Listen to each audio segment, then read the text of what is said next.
Ah, les estaba diciendo que las sustancias orgánicas se llegan a disolver con solventes polares, o sea, agua. Y las sustancias inorgánicas con solventes apolares. Este puede ser a lo que ustedes conocen mucho Recording in progress. como puede ser la gasolina. ¿Ya? Ahora, antes de seguir avanzando y demás, voy a recapitular un poquito con algunas preguntas. Ya saben, ¿no? Entonces, por ejemplo, el ingeniero les puede preguntar lo siguiente. Nombre de dos compuestos de las siguientes rutas. Entonces, él le puede poner las tres rutas. Ácido químico, ruta cetogénica y ruta isoprénica. Y ya les dicté más de tres de cada uno. Entonces colocan ruta del ácido químico, acetogénico, isoprénico y colocan todo lo que se puede obtener. Dos ejemplos o dos compuestos suficientes. Depende de qué diga la pregunta. También el ingeniero puede llegar a preguntar qué son los disacáridos homogéneos y heterogéneos de dos ejemplos de cada uno o de un ejemplo de cada uno. Y bueno, todo eso ya lo detallamos hace un momento. Es para que anoten, ¿ok? Ahora, una pregunta muy importante, ¿cómo no? Chicos, anoten. ¿Cómo usted puede saber? ¿Cómo usted puede saber? Lo voy a escribir mejor.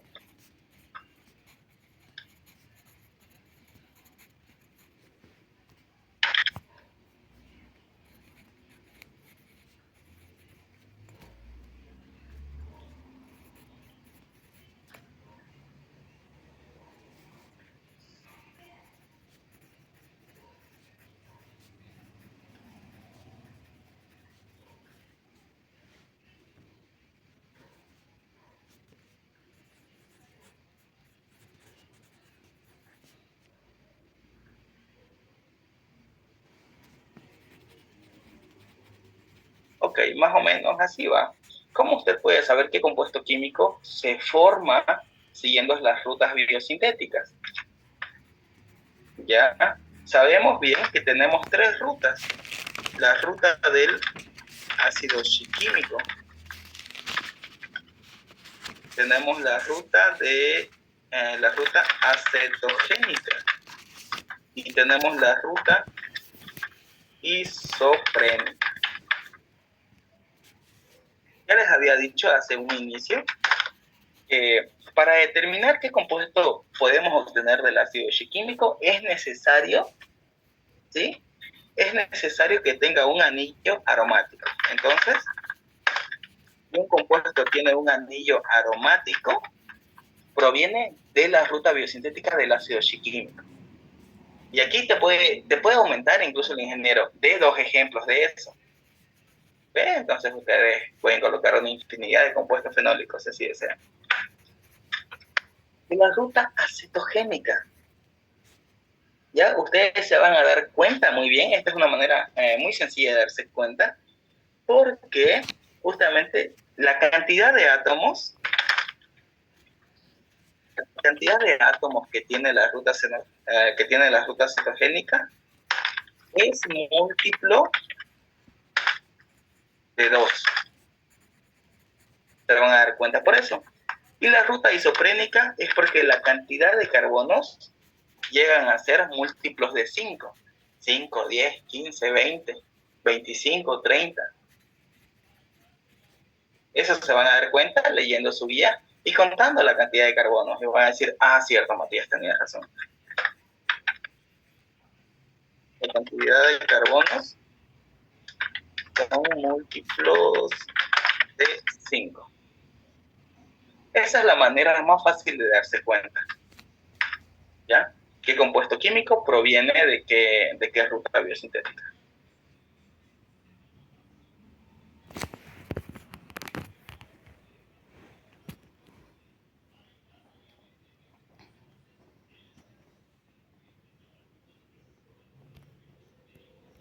Ya a veces, como les dije, el ingeniero les puede preguntar cómo está compuesto algunos terpenos.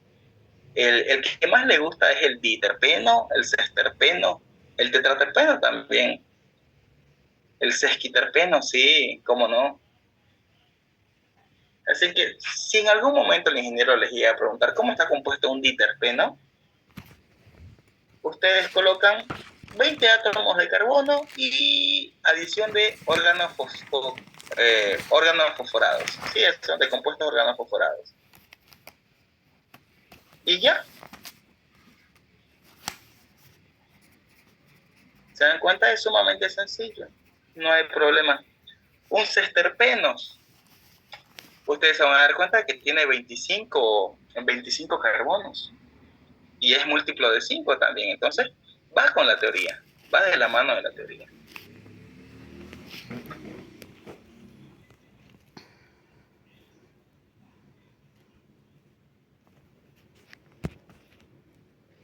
Ok, a ver. Vámonos con algunas otras preguntitas más que suele hacer el ingeniero. Seguramente el ingeniero hizo mención a algunos aceites en las rutas biosintéticas. ¿No? Están el omega 3, 6 y 9, ¿no? El ácido linoleico, el ácido oleico. Estoy seguro que les ha mencionado. La podemos obtener de pescado, de semillas de linaza. Eso está en la guía, estoy seguro, me acuerdo todavía. Pero hay algo que no está en la guía, que solamente el ingeniero lo dice. Era más o menos, a ver, químicamente, escriba las diferencias del aceite esencial y de las grasas. O de aceites y grasas, nomás decía. Sí, eso. De aceites y grasas. Escriba las diferencias químicas de aceites y grasas. Entonces, si el ingeniero les llegara a preguntar eso, ustedes escriban. Los aceites, pues básicamente son ácidos grasos insaturados. Por ejemplo, los triglicéridos.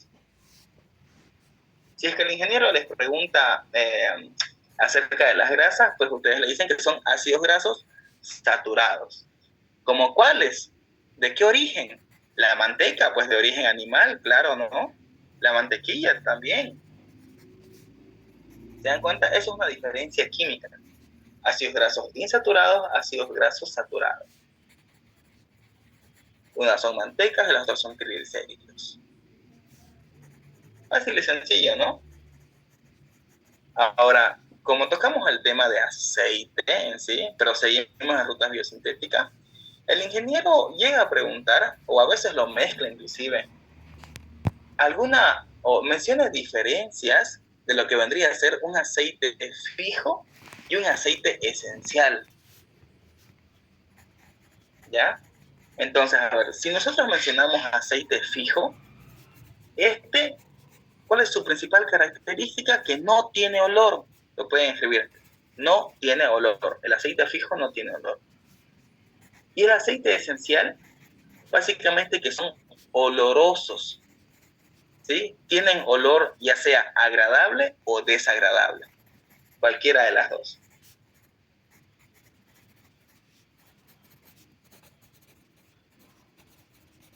Ahora, chicos, hemos visto la ruta del ácido bioquímico, acetogénico e isoprénico.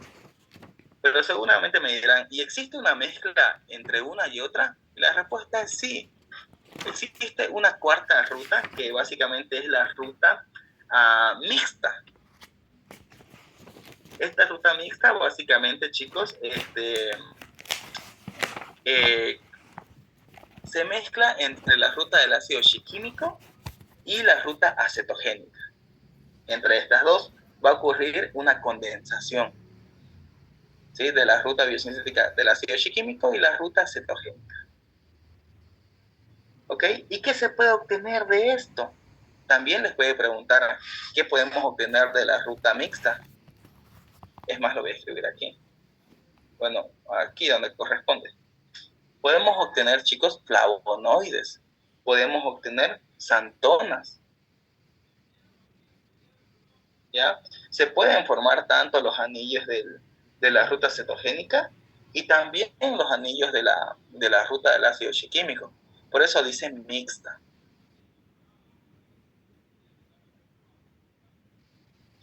Como ven, el ingeniero no hace mucho hincapié en todo este tema. Sin embargo, tienen que recordar cómo están compuestos los terpenos. Recuerden el omega 3, 6 y 9, cómo está compuesto, si es saturado o insaturado y de dónde podemos obtenerlo. Y con esto acabamos el segundo tema que fue las frutas biosintéticas. Nos vamos al otro tema que son carbohidratos. A este tema sí el ingeniero le tiene más cariño y hace un poquito más de preguntas. Bueno, chicos, nosotros debemos saber que según sus grupos funcionales, los carbohidratos se pueden llegar a dividir entre polihidroxialdehídos y, chicos, y polihidroxicetonas. Entre esas dos, polihidroxialdehídos y polihidroxicetonas. Pero la clasificación más común que nosotros tenemos vendría a ser los carbohidratos, y a partir de esa se puede clasificar en monosacáridos, oligosacáridos, polisacáridos y también, no muy común, pero sí también se forman heterócidos. Ahora, voy a describir cada uno de ellos, porque el ingeniero hace preguntas de estas clasificaciones. Te puede escribir qué son los monosacáridos, cómo se diferencian con los oligosacáridos y de ejemplo de cada uno. Y es que el ingeniero es así, puede mezclar la información y ustedes se pueden llegar a confundir. Ya, si hablamos de los monosacáridos, pues estos se subrayen en su guía bien, deben saber que todos los monosacáridos tienen sabor dulce. Todos. Todos los monosacáridos son solubles en agua. ¿Sí? Son parcialmente solubles en etanol, o sea, no en su totalidad, solo parcialmente en etanol.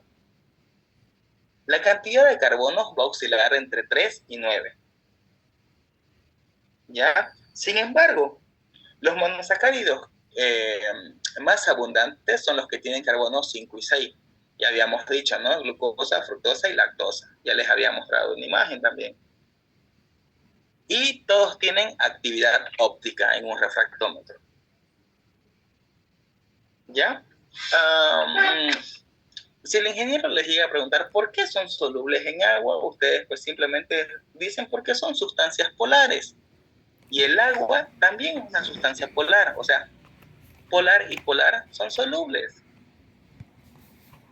¿Ya? Ahora, ¿por qué tienen actividad óptica? ¿Por qué se desvían en el plano polarizado? ¿Por qué son solubles en agua? Sí, porque son sustancias polares. Así fácil y sencillo. Y el agua también es sustancia polar. Entonces, si ambos son polares, son solubles entre sí.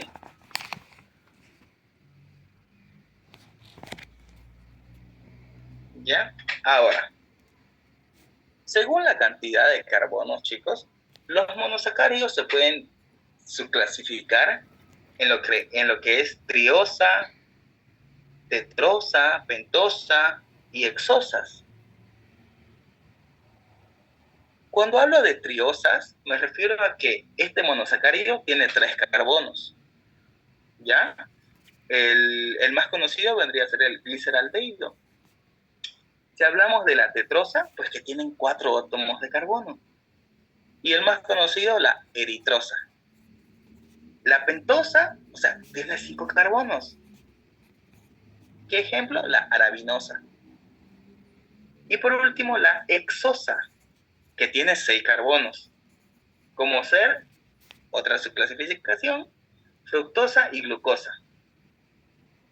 Ahora, aquí cambia, porque si bien tienen los mismos compuestos, ¿sí? No tienen los mismos grupos funcionales. La fructosa tiene un grupo funcional cetona, mientras que la glucosa tiene un grupo funcional aldehído. En eso vayan a tener cuidado con eso. ¿Ya? Ahora, ¿cuál de los dos predomina más? ¿Ya? Los grupos aldehídos siempre están en mayor cantidad a los grupos cetónicos. Eso tienen que saberlo. ¿Ok? ya que tocamos este tema de los compuestos, no olvidemos mencionar a los azúcares reductores. ¿Ya? Los azúcares reductores, chicos, estos llegan a reducir los compuestos químicos. ¿Por qué se llegan a reducir? Porque se están oxidando. ¿Ya? Los azúcares reductores reducen a otros compuestos porque se oxidan. Entonces, todos los aldehídos son azúcares reductores. La glucosa es un aldehído, es un azúcar reductor, para que les quede.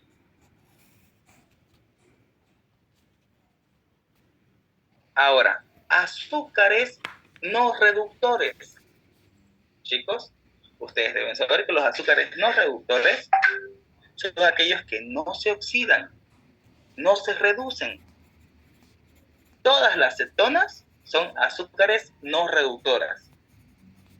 Y es que esto el ingeniero pregunta, ¿qué son azúcares reductores y azúcares no reductores?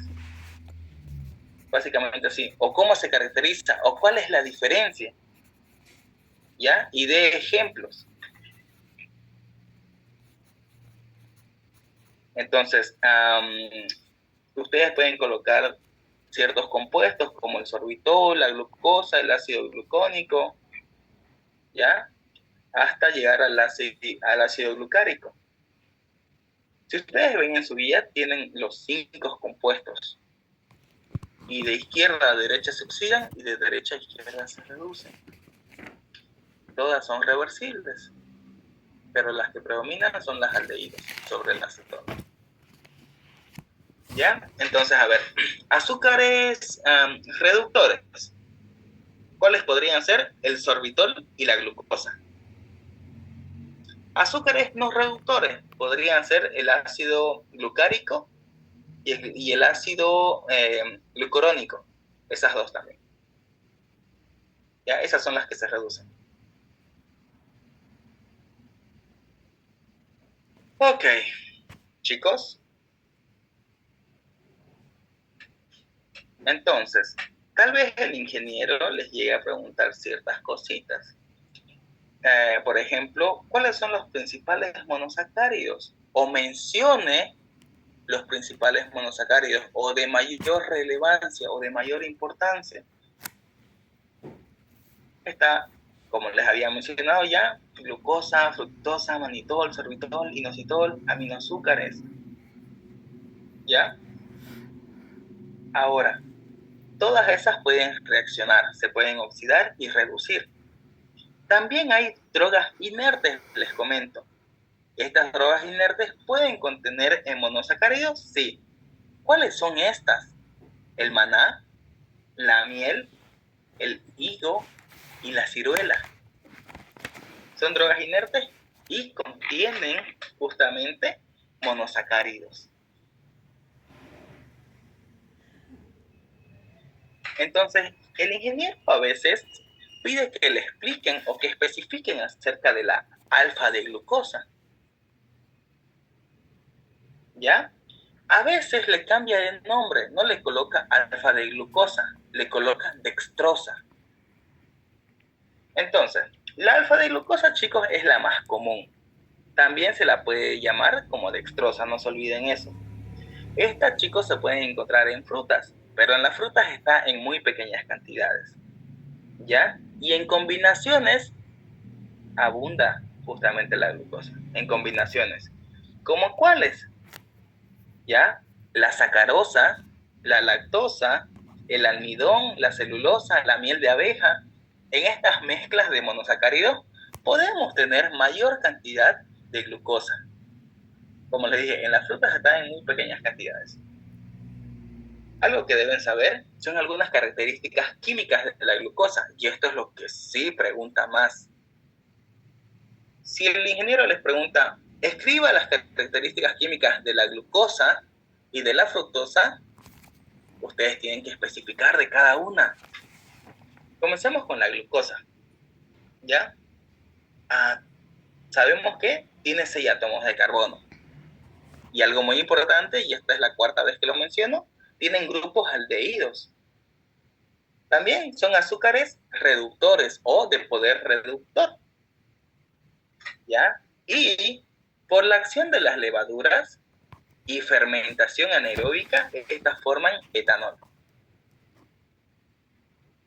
¿De acuerdo? Entonces, si a la glucosa sometemos a una hidrólisis enzimática, nos va a formar alcohol, obviamente en estado anaeróbico. Ahora, chicos, les había dicho, eso es la glucosa, esas son características químicas de la glucosa. Características químicas de la fructosa. Sabemos que también tiene 6 átomos de carbono, pero tiene el grupo cetona. Y también les pregunto a ustedes, ¿tendrá poder reductor? ¿Sí o no? Eso me lo averiguan. Ya lo dije también. Y les comento que esta, por fermentación anaeróbica, no va a producir alcohol. ¿Ya? Es lo contrario a la glucosa. No produce alcohol, tiene 6 átomos de carbono, no tiene aldehído, sino tiene cetonas. ¿Ya? A veces el ingeniero lo mezcla y no coloca glucosa y fructosa, sino coloca glucosa y almidón. Entonces, si el ingeniero les pide especificar o diferenciar el almidón, ustedes pueden decir que el almidón son cadenas largas de alfa de glucosa, ¿ya? Y esta se llega a absorber en el cuerpo. Podemos obtenerlas de, bueno, cualquier alimento rico en carbohidratos, ¿no? La papa, las pastas, el arroz, etcétera. Cualquier alimento rico en carbohidratos va a contener gran cantidad de almidón. ¿Ya? Entonces, ustedes deben saber que la glucosa no se extrae de los vegetales, sino de la sacarosa o del almidón. Chef, gracias. Son consejos que él me da y que me aporta mucho. Ok. Ahora, los usos que tiene la glucosa. El ingeniero, si bien le gustan las características químicas, también le gustan las funciones o los usos o las aplicaciones que se les da. ¿Ok? Si hablamos de glucosa o de la dextrosa, como le decimos, en la preparación de soluciones parenterales, ¿sí? en la solución o en la preparación de sueros, de jarabes, es muy usada la dextrosa. ¿Sí? Es alguna de las aplicaciones que tiene. Se utiliza en la preparación de soluciones parenterales, claro que sí. Glucosa al 0,5, glucosa al 2, glucosa al 5, glucosa al 10%, claro que se ocupa. Después, sueros de dextrosa, por supuesto, los que han, bueno, yo que he estado en laboratorio de parenteral de gran volumen y pequeño volumen, se ocupa la solución de dextrosa al 5%, ¿ya? Algunos sueros glucosilados también se los ocupan, ¿ya? Estos sueros se ocupan más que todo para casos de desnutrición y deshidratación, para reponer, ¿no? Otra aplicación que llegan a tener la glucosa en sí, o los sueros de glucosa, chicos, es que aumenta la solubilidad en los medicamentos. Y esto llega a, ¿cómo les puedo decir? A acelerar el efecto farmacológico que llegan a tener.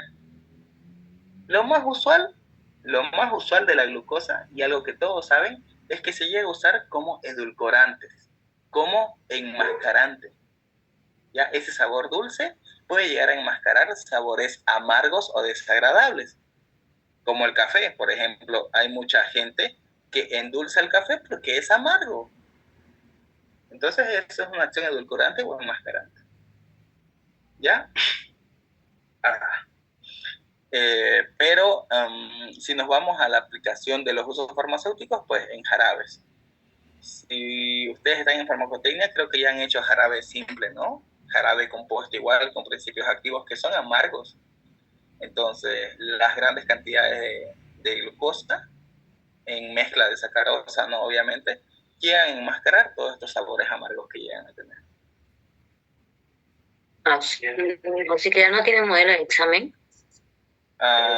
Tendría que buscar, pero en sí es lo que estoy hablando. Se los voy a tratar de pasar por el grupo mismo. Del segundo parcial voy a buscar en la computadora, a ver si debo tener de esos años. pero actuales creo que no. Pero voy a tratar de buscar. Yo tengo, pero no sé si será eso. Si incluyen los temas, entonces sí. Como les digo, ahorita estoy haciendo el repaso de los temas y luego vamos a pasar a resolución de las preguntas abiertas. Tal vez sea lo mismo que tú tienes. Yo lo pasé al grupo ya. Claro, voy a checar.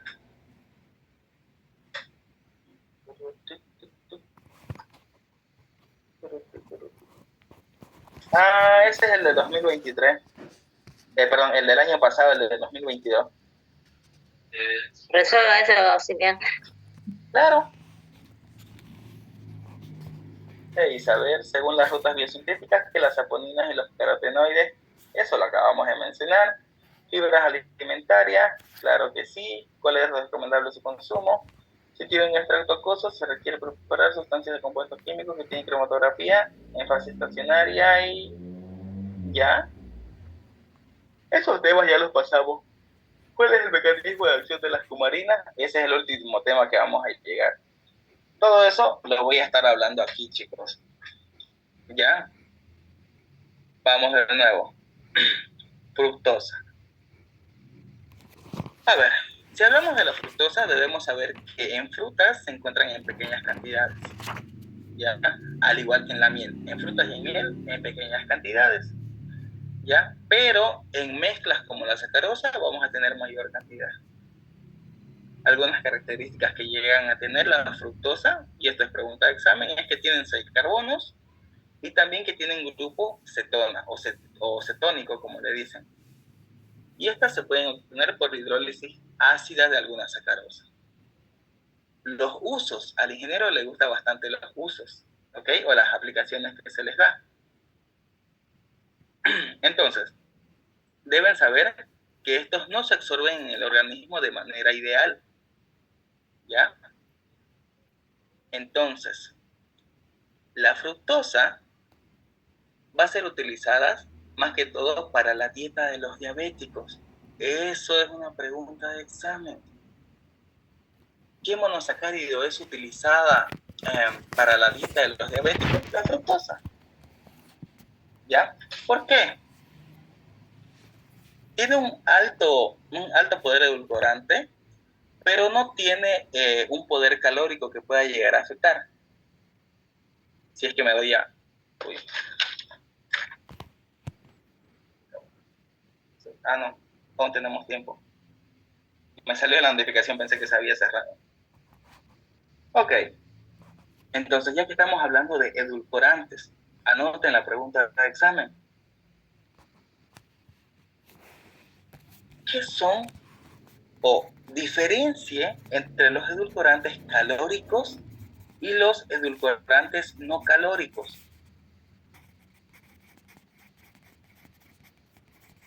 Los edulcorantes calóricos proporcionan energía y los edulcorantes no calóricos pues no dan energía. Así de fácil y sencillo.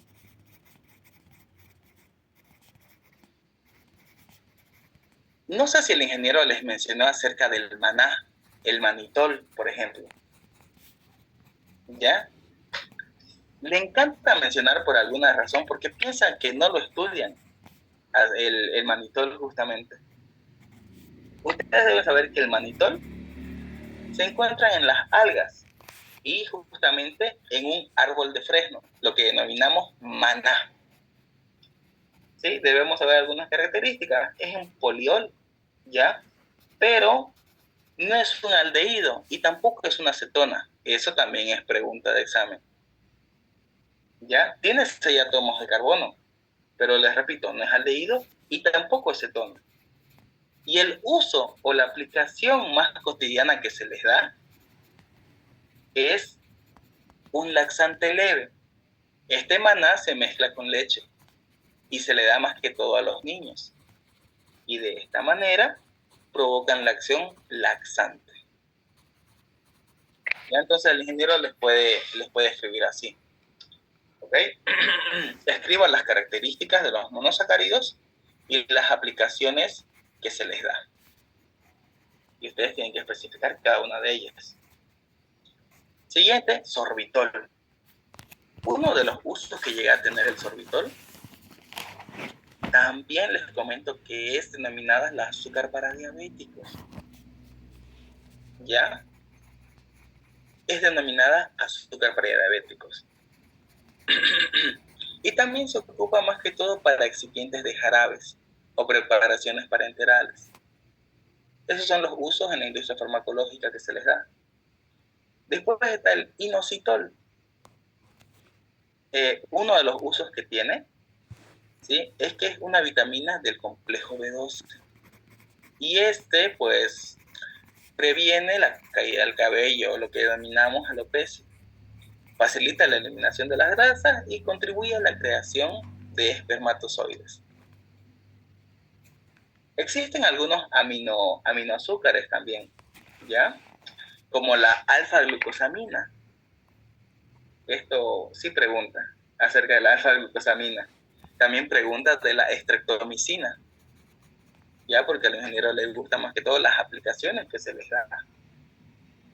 Ya si hablamos de algunos aminoazúcares, se ocupan en tratamiento de la osteoartritis, en la formación de tendones y también la formación de antibióticos. Uno de ellos es la estreptomicina. ¿Ya? Más que todo, seguramente ustedes lo conocen como los aminoglucósidos.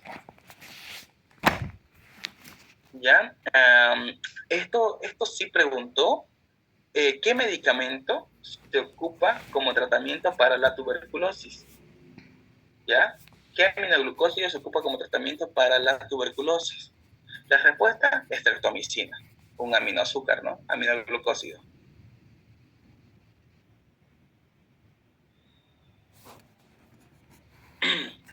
Ay, perdón, la voz se me está cerrando. Chicos,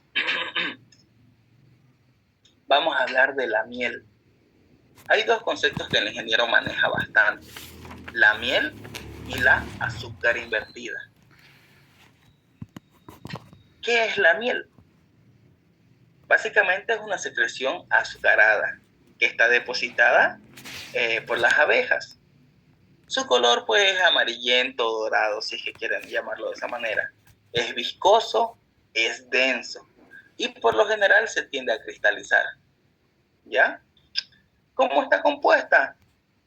Agua un 18%, azúcar invertida, dextrina y ácido fórmico. Fácil y sencillo, ¿no? El concepto de la miel. Pero habíamos mencionado, contiene azúcar invertida. ¿Qué es la azúcar invertida? ¿Qué propiedades tiene? ¿Qué uso se le da? ¿Qué aplicaciones? Entonces, si hablamos de azúcar invertida, debemos saber esto. Y esto textualmente, escríbanlo.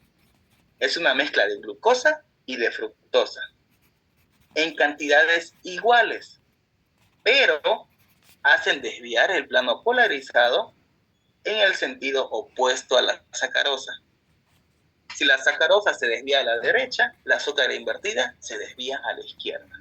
Eso es lo que les estoy tratando de decir. O sea, está compuesto por glucosa y fructosa. Y está compuesto en cantidades iguales, o sea, 50 y 50. Pero va en sentido opuesto al plano polarizado en el polarímetro, a la sacarosa.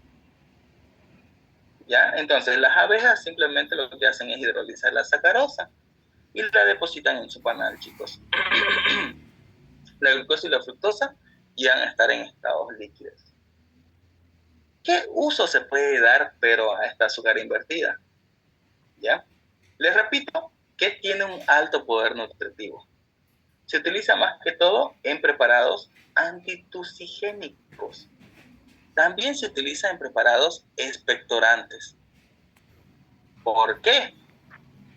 Chicos, cuando las abejas están polinizando, por lo general sacan polen de algunas plantas medicinales que tienen propiedades farmacológicas como expectorantes y antitusigénicos. Justamente por eso es que tienen dichas propiedades, o son utilizadas en la industria farmacológica por estas razones. ¿Ya? A ver, debemos mencionar al higo y a la ciruela. Estas dos frutas también entran en la clasificación. El higo, pues básicamente es un pequeño fruto carnoso. ¿ya? Y pues esta es desecada al sol, no en la sombra. Básicamente tiene un alto contenido de sacarosa, de vitamina A, C, B y D. Pero lo que nos interesa en sí son las enzimas, la proteasa y la lipasa. Los usos que puede tener el higo se clasifican en dos, y esto es pregunta de examen. Aplicaciones del higo. Ustedes deben colocar vía externa y vía interna. La vía externa es cicatrizante y la vía interna se usa como un laxante leve contra estreñimientos o constipaciones. La ciruela. Chicos, en la ciruela básicamente también es usado como un laxante leve, pero aquí hay algo muy interesante, que la ciruela se puede combinar con el zen y este puede transformarse en un laxante de mayor eficacia. Entonces, esto tengan en cuenta. Si bien el higo y la ciruela son laxantes leves, la ciruela sí se puede mezclar con el zen y este puede aumentar la eficacia de su acción farmacológica. Esto solamente con los monosacáridos, chicos. Ahora, si hablamos de los oligosacáridos, es una historia casi distinta. Sabemos muy bien que los oligosacáridos son monosacáridos, claro que sí, pero tienen una cantidad de carbonos menor a 10. ¿Necesitamos clasificación? Claro que sí. Podemos nombrar a la sacarosa, maltosa, lactosa, tetralosa, la gencianosa y la manitrosa. ¿Ya? Las más importantes, y ustedes van a saberlas, sacarosa, maltosa y lactosa. Y vamos a ir un poquito más rápido para ir a hacer hincapié en los otros temas y poder hacer el examen de una vez. Sacarosa, a ver, es un disacárido formado por una glucosa y una fructosa. Eso ténganlo en cuenta. Mezcla de glucosa y fructosa. Anoten, es un disacárido que está en estado heterogéneo, no es reductor y se encuentra en la caña y en la remolacha. Eso igual es importante.